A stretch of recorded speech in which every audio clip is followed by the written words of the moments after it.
Santo Agostinho de Hipona é um dos pilares da filosofia cristã ocidental e um dos temas centrais de sua reflexão é o problema do mal e a liberdade humana. Como conciliar a existência do mal com um Deus onipotente e plenamente bom? A resposta agostiniana repousa sobre a noção de livre-arbítrio, a capacidade do ser humano de escolher entre o bem e o mal, e sua ligação inseparável com a responsabilidade moral. Agostinho viveu em um mundo marcado por conflitos filosófico-religiosos, heresias e a decadência do Império Romano. Influenciado inicialmente pelo maniqueísmo, doutrina que atribuía a existência do mal a uma substância maligna eterna, Agostinho mais tarde rompe com essa ideia, por considerá-la incompatível com a fé cristã.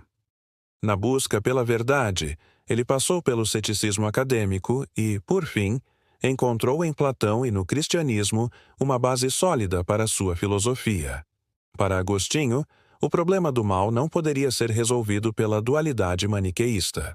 A partir do momento em que compreendeu que Deus é o ser supremo, a fonte do ser e do bem, não poderia mais admitir um princípio do mal como algo autônomo ou coeterno com Deus. Daí surgiu sua formulação sobre o livre-arbítrio como causa moral do mal. Livre-arbítrio, para Agostinho, é a faculdade dada por Deus ao ser humano para escolher livremente entre alternativas morais. Trata-se de uma capacidade espiritual, inerente à alma racional, que permite ao indivíduo autodeterminar-se de acordo com sua vontade. Essa liberdade é essencial para que a ação moral tenha valor. Se o ser humano não fosse livre, não haveria mérito nem culpa. No tratado De Libero Arbitrio, Agostinho escreve em forma de diálogo para responder à acusação de que Deus seria o autor do mal. Ele mostra que Deus criou o homem com livre-arbítrio exatamente para que este pudesse agir moralmente. Logo, o mal não tem origem em Deus, mas no mau uso da liberdade dada ao homem. Segundo ele, Deus, ao criar o homem, concedeu-lhe o livre-arbítrio para que pudesse amar a justiça voluntariamente. O mal surge quando essa liberdade é mal utilizada, desviando-se do bem. Essa concepção tem uma implicação teológica e moral importantíssima. O ser humano é o responsável por suas escolhas, especialmente pelas más ações. Isso sustenta a doutrina da responsabilidade moral, sem negar a soberania e a bondade divinas. Agostinho distingue o estado do livre-arbítrio antes e depois do pecado original. Antes da queda, Adão e Eva possuíam plena liberdade. Podiam escolher entre obedecer ou desobedecer a Deus. A queda, provocada pela desobediência, feriu essa liberdade, inclinando a vontade humana ao pecado. Após o pecado original, o livre-arbítrio permanece, mas a vontade está debilitada. O homem continua sendo responsável por seus atos, mas agora tende ao mal devido à corrupção da natureza humana. Agostinho reconhece, assim, a dificuldade de praticar o bem, mas reafirma que o livre-arbítrio não foi destruído, apenas enfraquecido.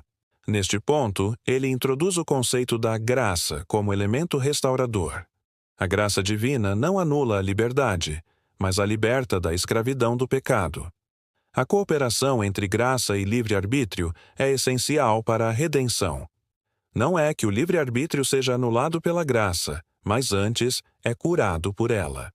A liberdade humana, para Agostinho, está diretamente ligada à responsabilidade moral.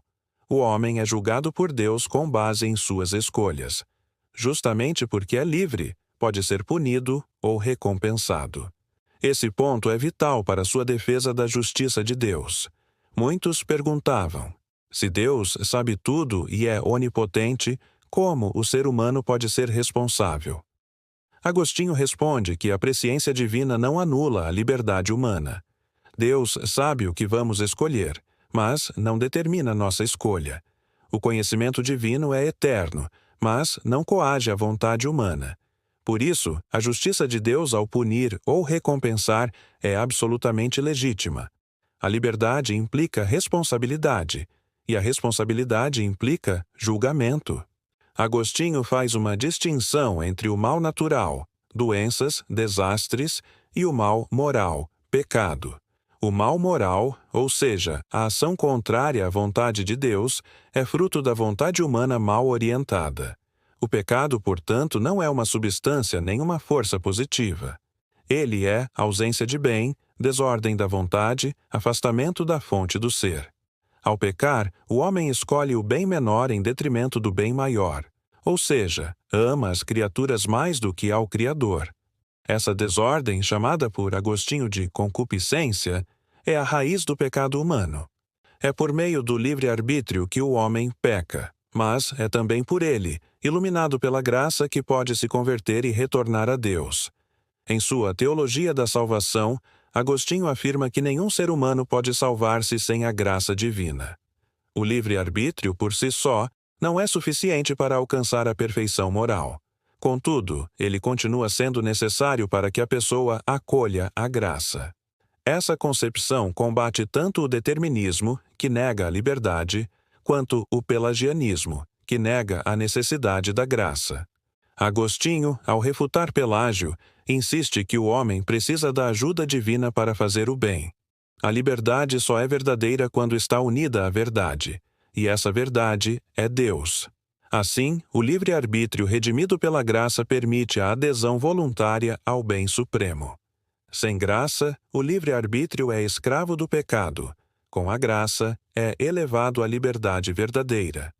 O pensamento de Agostinho continua atual por vários motivos.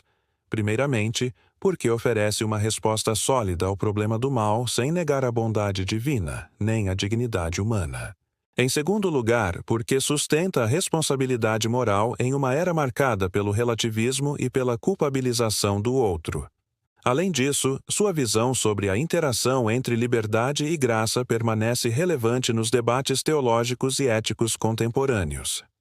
Em um tempo em que muitos veem a liberdade como autonomia absoluta, fazer o que quiser, Agostinho recorda que a verdadeira liberdade consiste em amar o bem e submeter-se voluntariamente à verdade.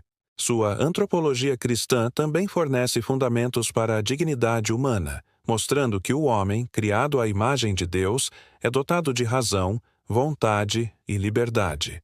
Tais elementos fazem dele um ser moral, capaz de escolhas significativas. Ao longo da história, a visão de Agostinho sobre o livre-arbítrio influenciou profundamente a filosofia medieval, especialmente Tomás de Aquino, que reformulou alguns conceitos com base na síntese aristotélico-cristã. No entanto, também surgiram críticas. Alguns estudiosos modernos apontam certa tensão na obra agostiniana entre liberdade e predestinação. De fato, em seus escritos mais tardios, Agostinho aprofunda a doutrina da predestinação, o que levou a discussões teológicas intensas, sobretudo durante a Reforma. Lutero e Calvino reinterpretaram sua doutrina, acentuando a soberania de Deus, enquanto a tradição católica buscou um equilíbrio maior entre liberdade e graça. A leitura agostiniana também tem sido resgatada por filósofos contemporâneos, como Hannah Arendt, que apreciava sua reflexão sobre o início, a natalidade e a liberdade. Mesmo fora do âmbito estritamente religioso, Agostinho oferece uma visão rica da condição humana. O tema do livre-arbítrio e da responsabilidade moral é uma das mais poderosas contribuições de Santo Agostinho à filosofia cristã. Ao afirmar que Deus criou o homem livre para que ele pudesse escolher amá-lo voluntariamente, Agostinho oferece uma explicação que honra tanto a bondade divina quanto a liberdade humana. O mal não é um ser, mas uma escolha errada, um desvio da vontade.